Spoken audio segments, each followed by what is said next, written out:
does not exist. It was the week of Easter. After doing my small exercise of climbing up and down the stairs, I decided to check my blood pressure. When I checked my blood pressure, it was normal, but my pulse was 44. So I decided to do manual check of my pulse. And I noticed that for every 4 heartbeats, there was a skip. I started wondering what's going on here. And I had to walk that night. So when I reached work, I said, I have a stethoscope. Let me just listen to my chest.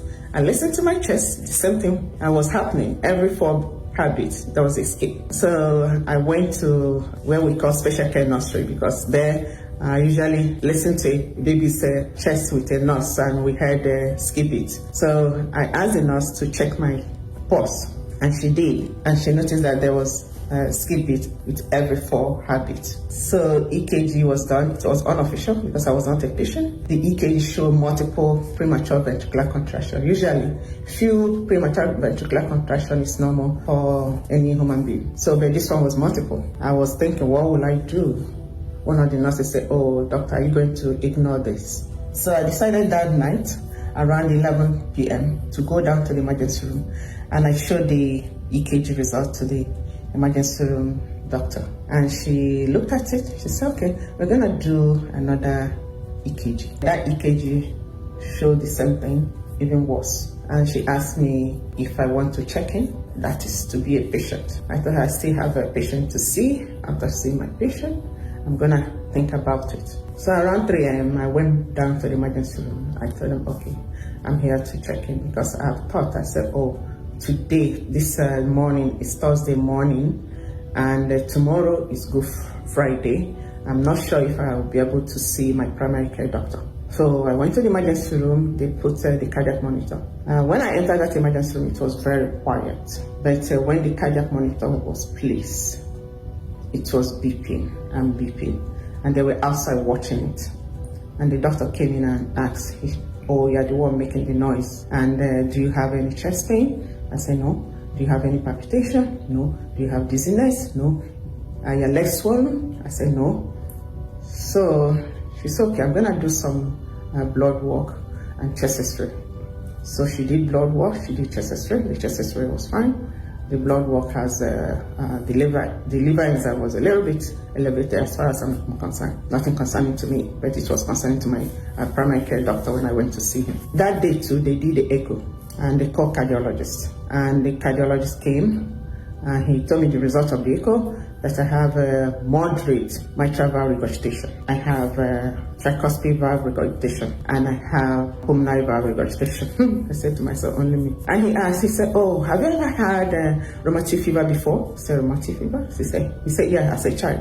I said, nobody told me that I had rheumatic fever before. He said, okay, because the thickness of your mitral valve is looking like what we see in the textbook. I wanted to come and see electrophysiologist in our office. So I went to see the electrophysiologist that day, and they put a Holter monitor, and for 48 hours. So this is how my journey with cardiologist started. So after 48 hours, I returned the Holter monitor and went to see them. The cardiologist told me that the PVC, premature ventricular contraction burden, was high. They offered ablation. I said no, but I asked her, I said, okay, doctor, this ablation, is it going to be permanent treatment? She said no, she cannot assure me that. It's okay. Then if it's not going to be permanent treatment, then I don't want it. So in December, she said we're going to repeat the echocardiogram on the altar of fire. May 19, Pastor Jerry said, leaking valves be reversed. Leaking valves in your heart.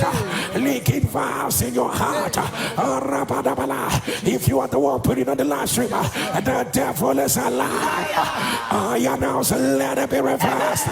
September 12, 2025, Pastor Jerry said, mitral valve regurgitation be reversed. If you're the one, put it on the live stream. Mitral valve regurgitation. Mitral valve regurgitation. If you are the one, put it on the live stream. The devil is alive. I announce, let it be reversed. So I put my name on the live stream. October 6, 2025, premature ventricular contraction be reversed. Premature ventricular contraction. If you are the one putting on the live stream, the devil is a lie. I announce, let it be reversed. During this time, I had elevated liver enzymes. On September 8th, Pastor Jerry said, "Oh, the Lord is rolling away every enzyme abnormality. Let it be reversed." I said, "Oh my goodness, this is me again." Also, I had floaters 2 years ago, and the doctor had been telling me that this floater is not going to go away. It's going to stay there for the rest of your life. I don't know how it's alive. August 12, 2025, Pastor Jerry said, "Floaters in your eyes, let it be reversed." Floaters in your eye, the devil is a liar. I announce, let it be reversed. So we did the echo in December, and I called them to find out the results. I think nobody was in the office, and I just let it go because I knew that I was going to do cardiac MRI in January, which is very important. So in January, I went and I did the cardiac MRI.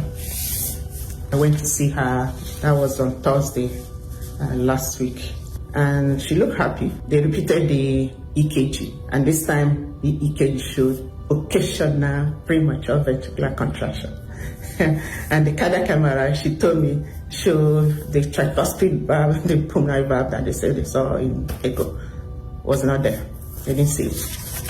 So I'm here to thank the Lord for reversing premature ventricular contraction that made everybody worried, for reversing floaters in my eyes, for reversing elevated liver enzymes, because I did the test in, I think, December or November, and it just crashed down. Bam, bam, came down. And I thank the Lord for reversing mitral valve regurgitation. The doctor is no more worried about the mild regurgitation that she saw.